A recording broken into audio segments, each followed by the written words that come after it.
നമസ്കാരം. വർത്തമാനത്തിലേക്ക് സ്വാഗതം. ഇലക്ഷൻ ഫലമൊക്കെ വളരെ ഗംഭീരമായിട്ട് വന്നു. നമ്മൾ നേരത്തെ ഒരു ചർച്ചയിൽ പറഞ്ഞതുപോലെ ജനവികാരമായിരുന്നു. ജനത്തിന്റെ മനസ്സ് UDF-നൊപ്പമായിരുന്നു. ഇനി ഉള്ളത് മുഖ്യമന്ത്രി ആരായിരിക്കും എന്നുള്ളതാണ്. മാത്രമല്ല, മുഖ്യമന്ത്രി ആരായിരിക്കും എന്ന് മാത്രമല്ല, മന്ത്രിമാരും പല ഘടകങ്ങൾ നോക്കേണ്ടതുണ്ട്. ജാതി, മതം, സാമുദായികം, അതുപോലെ തന്നെ ജില്ലകൾ, ഇതെല്ലാം നോക്കി പല ഘടകങ്ങൾ നോക്കി വേണം മന്ത്രിമാരെ നിശ്ചയിക്കാൻ. അതെങ്ങനെയായിരിക്കും അതിൻ്റെ ഒരു പരിസമാപ്തി? ഇപ്പം മുഖ്യമന്ത്രിയെ സംബന്ധിച്ച് ഒരു സംശയമില്ല, ദൈവത്തിന് മാത്രമേ അറിയൂ. ഹൈക്കമാൻഡിന് പോലും അറിയില്ല. കാരണം ഹൈക്കമാൻഡ് പോലും ഇപ്പോഴും ഒരു തീരുമാനം എത്തിയിട്ടുണ്ടെന്ന് എനിക്ക് തോന്നുന്നില്ല. പക്ഷേ ഒരു സാഹചര്യത്തിൽ നിന്നും ഉരുത്തിരിഞ്ഞു വരുന്ന ഒരു മുഖ്യമന്ത്രി ആയിരിക്കും എന്ന് എനിക്ക് തോന്നുന്നത്. അല്ലാതെ ഇപ്പോൾ തീരുമാനിച്ചുറച്ച ഒരു മുഖ്യമന്ത്രി ആയിരിക്കില്ല. ആഗ്രഹിക്കുന്നുണ്ട് പലരും, എല്ലാവരും ഒരുപോലെ ആഗ്രഹിക്കുന്നുണ്ട്. ഹൈക്കമാൻഡിന്റെ ഭാഗമായ ആളും ആഗ്രഹിക്കുന്നുണ്ട്. പക്ഷേ തീരുമാനത്തിൽ എത്തിയിട്ടുണ്ടെന്ന് എനിക്ക് തോന്നുന്നില്ല. പക്ഷേ നമുക്ക് ചർച്ച ചെയ്യാവുന്നത്, ശരിക്കും പറഞ്ഞാൽ സേഫായിട്ട് ചർച്ച ചെയ്യാവുന്ന മന്ത്രിമാരുടെ കാര്യം തന്നെയാണ്. അപ്പോൾ മന്ത്രിമാരായിട്ട് ഇപ്പോൾ നമുക്കറിയാം, തിരുവനന്തപുരം ജില്ല, നമുക്ക് ജില്ലാ അടിസ്ഥാനത്തിൽ എടുത്ത് നോക്കാം. തിരുവനന്തപുരം ജില്ലയിൽ നിന്ന് തന്നെ 2 മന്ത്രിമാർ ഉറപ്പായിട്ട് വരും. ഒന്ന് കോൺഗ്രസിന്റെ, ഒന്ന് CMPയുടെ. കാരണം ഈ 2 പേരും ഒഴിവാക്കുക. ഒരാളുടെ നേരത്തെ തന്നെ ഹൈക്കമാൻഡ് ശ്രീ KC വേണുഗോപാൽ പ്രഖ്യാപിച്ചാണ് മന്ത്രിയാകുന്നത്. അത് നമ്മുടെ K മുരളീധരനാണ്. അദ്ദേഹം വളരെ വലിയൊരു വിജയമാണ്. കാരണം ആ സീറ്റ് 2 തവണ നഷ്ടപ്പെട്ട സീറ്റ് തിരിച്ചു പിടിച്ചിരിക്കുകയാണ്. അപ്പോൾ അദ്ദേഹമായിരിക്കും ഒരു മന്ത്രി. രണ്ടാമത്തേത് നമുക്കെല്ലാം അറിയാവുന്നതുപോലെ ജോൺ ആയിരിക്കും, CP ജോൺ ആയിരിക്കും മന്ത്രി. അത് ഘടകകക്ഷികളിലേക്ക് പോകും. അതെ. കോൺഗ്രസിന് തന്നെ 10 മന്ത്രിമാരെങ്കിലും ഉണ്ടാവണം. അതിലൊന്ന് ഇവിടെ ഇദ്ദേഹമായിരിക്കും. പിന്നെ മൂന്നാമതൊരു മന്ത്രിക്കുള്ള തിരുവനന്തപുരം ജില്ലയിൽ നിന്നുള്ള ഒരു കോൺഗ്രസ് മന്ത്രിയുടെ സാധ്യത ഞാൻ കാണുന്നത് കോവളം MLA ആയ വിൻസെന്റാണ്. വിൻസെന്റ് ഒരു പ്രത്യേക ജനവിഭാഗത്തിന്റെ പ്രതിനിധി എന്നുള്ള നിലയിൽ മന്ത്രിയാകാൻ ഞാൻ പരിഗണന മാത്രമാണ്. ഇത് ഇവരൊക്കെ ആകുമെന്നുള്ളതല്ല, ഇവരൊക്കെ പരിഗണിക്കപ്പെടേണ്ട ആളുകളാണ് എന്നുള്ളതുകൊണ്ട് പറയുന്നതാണ്.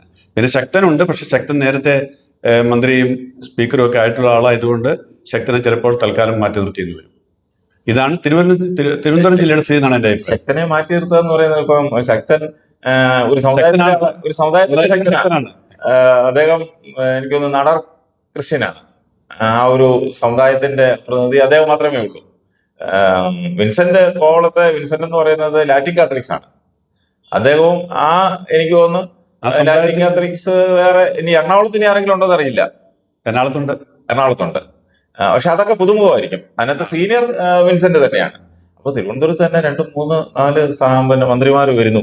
4 പേര് പരിഗണിക്കപ്പെടുന്നു നമുക്ക് പറയാം. പരിഗണിക്കപ്പെടുന്നു. ഇനി ഒരാളോടുണ്ട്, രമ്യ ഹരിദാസ്. രണ്ടാമത്തെ പാർലമെന്റിൽ ഒന്ന് ജയിച്ച ആളാണ്. ഇപ്പൊ രണ്ടാമത് ഇവിടെ വന്ന് മണ്ഡലം പിടിച്ചെടുത്ത ആളാണ്. രമ്യ ഹരിദാസ് നമുക്കറിയാമല്ലോ, ഒരു ഒരു പ്രത്യേക സമുദായത്തിന്റെ ആളാണ്. പട്ടികജാതി വനിത എന്നുള്ള നിലയിൽ പട്ടികജാതി വനിതയായിട്ട് ഒരാളെ ജയിച്ചിട്ടുള്ളൂ. പക്ഷേ പട്ടികജാതി വനിതയ്ക്ക് മന്ത്രിസ്ഥാനം കൊടുത്തിട്ടുണ്ട്, വയനാട്ടിൽ നിന്നുള്ള ജയലക്ഷ്മി. അല്ലാതെ തന്നെ അന്ന് പട്ടികവർഗമായിരുന്നു. അപ്പൊ എന്തായാലും ഇതുപോലുള്ള ജാതിയും മതവും ഒക്കെ സമവാക്യങ്ങൾ. അപ്പൊ ചുരുക്കി പറഞ്ഞാൽ 5 പേരെങ്കിലും ഇവിടെ മന്ത്രിമാരാകാൻ അർഹത യോഗ്യതയുള്ളവരായിട്ട് കണക്കാക്കാം. പക്ഷെ എല്ലാവരും മന്ത്രിയാവില്ല എന്നുള്ളത് നമുക്കറിയാം. കൊല്ലം ജില്ലയിലേക്ക് കടന്നാല് വിഷ്ണുനാഥ് ഒരു മന്ത്രിയാവേണ്ട ആളാണ്. അതിനുള്ള യോഗ്യതയുള്ള ആളാണ്, കഴിവുള്ള ആളാണ്. മാത്രമല്ല 2 ടേമായിട്ട് പുള്ളി MLA ആണ്. ഒരു പ്രാവശ്യം തോറ്റു. പിന്നെ ഇതിപ്പോ 3ാമത്തെ പ്രാവശ്യമാണ് അദ്ദേഹം MLA ആവുന്നത്. വനിത എന്നുള്ളതിലും സീനിയർ ആയിട്ടുള്ള കോൺഗ്രസ് നേതാവ് എന്നുള്ള നിലയിലും മഹിളാ കോൺഗ്രസിന്റെ പ്രസിഡന്റ് ആയിരുന്ന വ്യക്തി എന്നുള്ള നിലയിലും ബിന്ദു കൃഷ്ണ മുഖ്യമന്ത്രി സ്ഥാനം കൊടുക്കണ്ടേ? പിന്നെ അതുപോലെ ബിന്ദു കൃഷ്ണയ്ക്ക് സാധ്യത മന്ത്രിസ്ഥാനത്തിന് അവകാശമുണ്ട്, അർഹതയുണ്ട്. അപ്പം അത് ബിന്ദു കൃഷ്ണ. പിന്നെ കൊല്ലം ജില്ലയില് നോക്കുവാണെങ്കിൽ ഷിബു ബേബി ജോൺ ഘടകകക്ഷി നേതാവ്. ഘടകകക്ഷിയിൽ ദൃഷ്ടിപ്പെട്ടു. അതെന്തായാലും മന്ത്രിയാണ്, സംശയമൊന്നുമില്ല. മാത്രമല്ല ഇത്തവണ RSPക്ക് 3 MLA-മാരുണ്ട്. അപ്പൊ എന്തായാലും ഷിബു ബേബി ജോൺ മന്ത്രിയാവും. നല്ലൊരു പദവിയും. കഴിഞ്ഞ തവണ ലേബർ മിനിസ്റ്റർ ആയിരുന്നു പുള്ളി. ഇത്തവണ എന്തായിരിക്കും നമുക്ക് അറിയത്തില്ല. അദ്ദേഹം മന്ത്രിയാണ് ഉറപ്പായിട്ടും. പക്ഷെ കോൺഗ്രസിന്റെ പട്ടിക അല്ലാതെ വരുന്നത്. പിന്നെ അങ്ങനെയാണെങ്കിൽ ഒന്നിൽ കൂടുതൽ പ്രാവശ്യം ജയിച്ച കൊണ്ട് മഹേഷ് ഉണ്ട്, CR മഹേഷ് ഉണ്ട്. അങ്ങനെ നോക്കുകയാണെങ്കിൽ കൊല്ലം ജില്ലയിൽ പരിഗണിക്കപ്പെടും. പക്ഷെ മന്ത്രിയാവും എനിക്ക് തോന്നുന്നില്ല. പിന്നെ അത് കഴിഞ്ഞിട്ട് പത്തനംതിട്ട ജില്ലയ്ക്ക് പോയാൽ എല്ലാം പുതുമുഖങ്ങളാണ്. അതെ. അവിടെ അവിടെ ഒരു പ്രത്യേകിച്ച് പരിഗണിക്കേണ്ട ഒരു പിന്നെ അബിൻ വർക്കി യുവ തുർക്കിയാണ്. പക്ഷെ യൂത്ത് കോൺഗ്രസിന്റെ അവസരം കൊടുക്കുകയാണെങ്കിൽ അബിൻ വർക്കിക്ക് ആദ്യത്തെ തവണ ജയിച്ചവർക്ക് അങ്ങനെ കൊടുക്കാറില്ല. പ്രത്യേക സാഹചര്യം പറഞ്ഞു. പിന്നെ ആലപ്പുഴയിലാണ് പിന്നെ ഷാനിമോൾ ഉസ്മാൻ കിടക്കുന്നത്. ഷാനിമോൾ ഉസ്മാൻ ഉണ്ട്, വനിതയാണ്. ഒരു മുസ്ലിം സമുദായത്തിൽ ഒരാൾക്ക് മന്ത്രിസ്ഥാനം കൊടുത്തേ പറ്റുള്ളൂ കോൺഗ്രസിൽ. അത് ചിലപ്പോൾ ഷാനിമോൾ ഉസ്മാൻ ആയിരിക്കും നറുക്ക് വീഴുന്നത്. പിന്നെ അവിടെ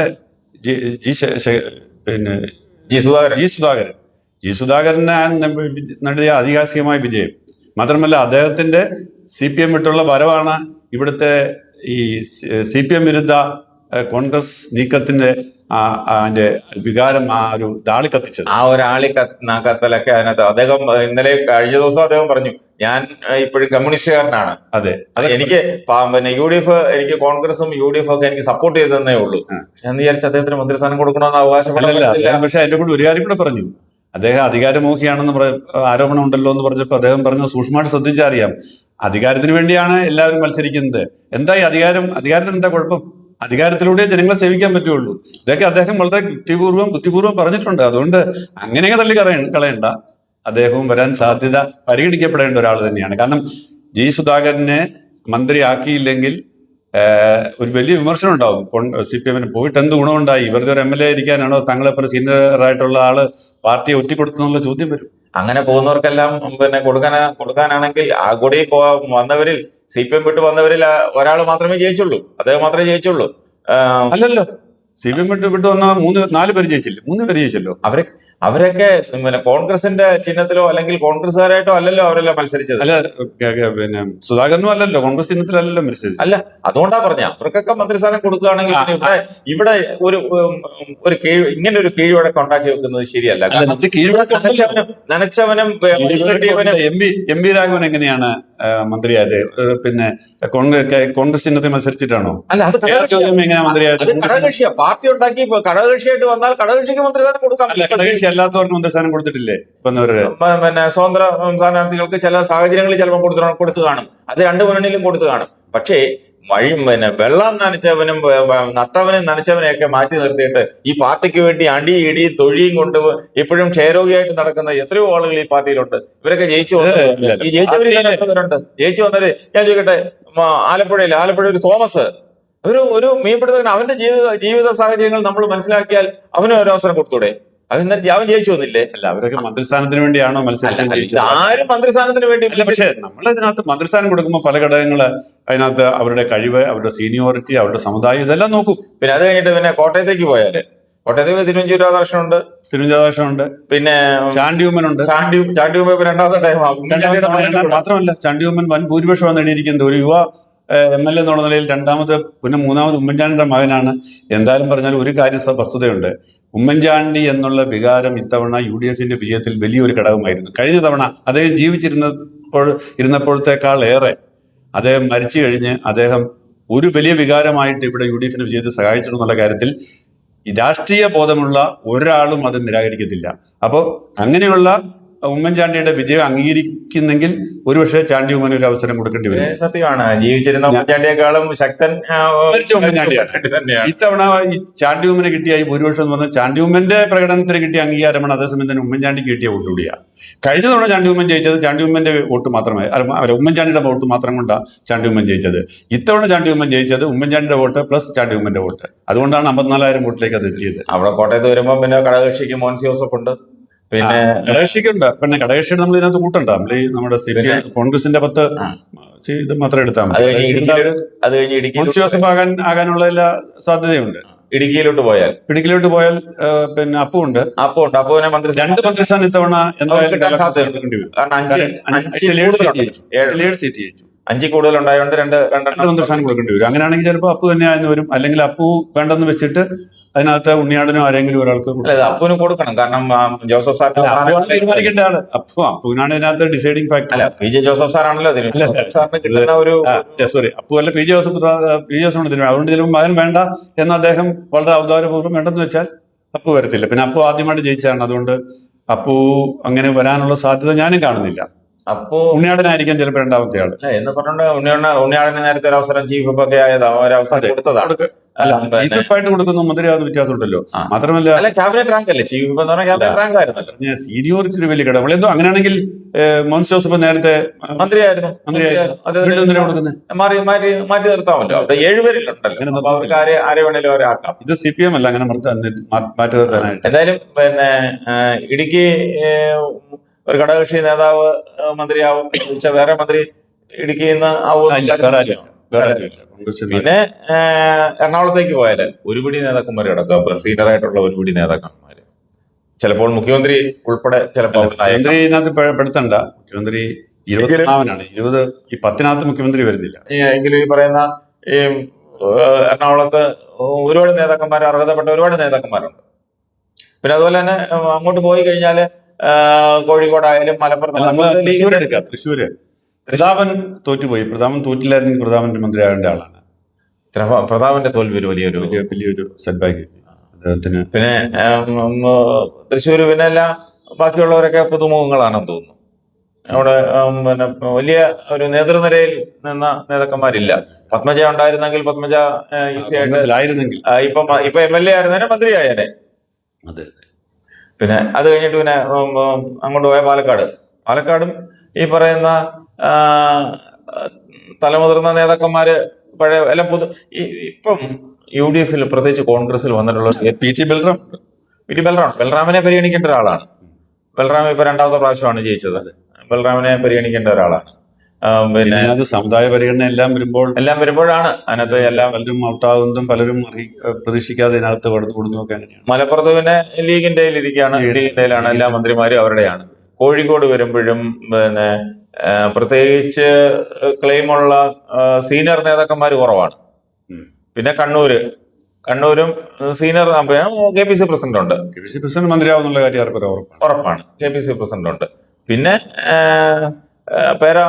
പേരാവൂര് മറ്റേ പിന്നെ സജീവ് ജോസഫ് അല്ല, അത് ഇരിക്കൂറാണ്. സണ്ണി ജോസഫ്. ഇരിക്കൂർ സജീവ് ജോസഫും 3ാമത്തെ ടൈം കൊണ്ടാണ് 2ഓ 3ഓ തോന്നുന്നു. രണ്ടുപേരും കൂടെ ആവാനുള്ള സാധ്യത കുറവാണ്. പിന്നെ ഉള്ളതെന്ന് പറഞ്ഞാൽ കാസർഗോഡ് ഘടകകക്ഷിയുടെ മിക്കവാറും ചിലപ്പോൾ ലീഗിന്റെ ഒരാള് ചിലപ്പോൾ ലീഗിന്റെ അക്കൗണ്ടിൽ പോകും. ലീഗിന്റെ ഒരാള് അവിടെ വരാൻ സാധ്യത. പിന്നെ വയനാട്ടില് ടി സിദ്ദിഖ് വളരെ സീനിയറാണ്. അപ്പം അതിനകത്ത് സിദ്ദിഖ്, ഷാനിമോൾ ഉസ്മാൻ ഈ 2 പേരും പരിഗണിക്കപ്പെടും. അവര് 2 പേർ കൂടെ കിട്ടാൻ സാധ്യതയുള്ള ഒരാൾക്കായിരിക്കും. അപ്പം സിദ്ദിഖിനെ കൊടുക്കുകയാണെങ്കിൽ ഷാനിമോൾ ഉസ്മാന്റെ സ്ഥാനം നഷ്ടപ്പെടും. അപ്പം വനിത എന്നുള്ള നിലയിൽ ബിന്ദു കൃഷ്ണയ്ക്ക് സാധ്യത കൂടും. പിന്നെ ഒരു ഷെഡ്യൂൾ കാസ്റ്റ് അല്ലെങ്കിൽ പിന്നെ ഒരു ഷെഡ്യൂൾ കാസ്റ്റിന്റെ പ്രതിനിധി എന്നുള്ള നിലയിൽ രമ്യ ഹരിദാസിന് ഒരു സാധ്യതയുണ്ട്. ഇതൊക്കെയാണ്. ഏതായാലും പുതുമുഖങ്ങളാണ് കൂടുതൽ ഉള്ളത്. പക്ഷേ ഒരുപിടി നേതാക്കന്മാരാണ് മന്ത്രിസ്ഥാനത്തിന് വേണ്ടി നിൽക്കുന്നത്. അതെ, അവർക്കെല്ലാം ആഗ്രഹമുണ്ട്. ഇനി ഇതിൽ പെടാത്ത 2 സ്ഥാനം കൂടെ കിടപ്പുണ്ട്. ഒന്ന് സ്പീക്കർ സ്ഥാനം, 2 ഡെപ്യൂട്ടി സ്പീക്കർ സ്ഥാനം, പിന്നെ ചീഫ് വിപ്പ്. ഈ 3 സ്ഥാനം പങ്കുവെച്ച് പോകും. ചിലപ്പോൾ ഘടകകക്ഷികൾക്കൊക്കെ ചിലപ്പോൾ പങ്കുവെച്ച് പോകും. മിക്കവാറും പിന്നെ ഈ ഡെപ്യൂട്ടി സ്പീക്കർ സ്ഥാനവും ചീഫ് വിപ്പും ഒക്കെ മിക്കവാറും ഘടകകക്ഷികൾക്ക് പോകും. ഒന്നിൽ കൂടുതൽ വരുന്നവർ. കാരണം 7 സീറ്റുള്ള കേരള കോൺഗ്രസിന് 2 മന്ത്രി സ്ഥാനവും ചിലപ്പോൾ ഒരു ചീഫ് വിപ്പ് സ്ഥാനവും കൊടുക്കേണ്ടി വരും. അല്ല, പിന്നെ ഒരു MLA ജയിച്ച പാർട്ടികളുണ്ട്. ഒരു MLA ജയിച്ച നമ്മൾ വിട്ടുപോയ എറണാകുളത്തെ വേറെ ഒരാളുണ്ട്, അനൂപ് ജേക്കബ് മന്ത്രിയായിരുന്ന ആളാണ്. പിന്നെ മന്ത്രിയായിരുന്ന ഘടകകക്ഷി നേതാവാണ്. അദ്ദേഹത്തിന് പിന്നെ കൊടുത്തല്ലേ പറ്റും. അപ്പൊ കഴിഞ്ഞ പ്രാവശ്യം ജേക്കബ് സാറുള്ളപ്പം 4 സീറ്റിൽ മത്സരിച്ചു. അത് കഴിഞ്ഞിട്ട് പിന്നെ 2 ആയി. ഇപ്പൊ ഒറ്റ സീറ്റിലാണ് മത്സരിക്കുന്നത്. നമ്മളിപ്പോ കൂട്ടി വന്നപ്പോഴത്തേക്ക് എല്ലാം കൂടെ 10-15 ആയി. മിക്കവാറും അവർക്ക് കൊടുക്കാനേ കാണും, കോൺഗ്രസിന് കാണത്തില്ല. ഘടകകക്ഷിയോടെ കിട്ടിക്കഴിഞ്ഞാൽ ഇപ്പൊ 25 മുകളിലായി. അപ്പൊ എന്തായാലും നമ്മളീ പറഞ്ഞ എല്ലാവർക്കും കിട്ടില്ല. പക്ഷെ നമ്മളീ പറഞ്ഞ പലർക്കും കിട്ടും. അവര് നാളെ തെരഞ്ഞെടുപ്പ് വരിക എന്നുള്ള കാര്യത്തിൽ സംശയമൊന്നുമില്ല. അതിന് പുറത്തുനിന്ന് വരാനുള്ള സാധ്യത വളരെ കുറവാണ് എന്നാണ് എനിക്ക് തോന്നുന്നത്.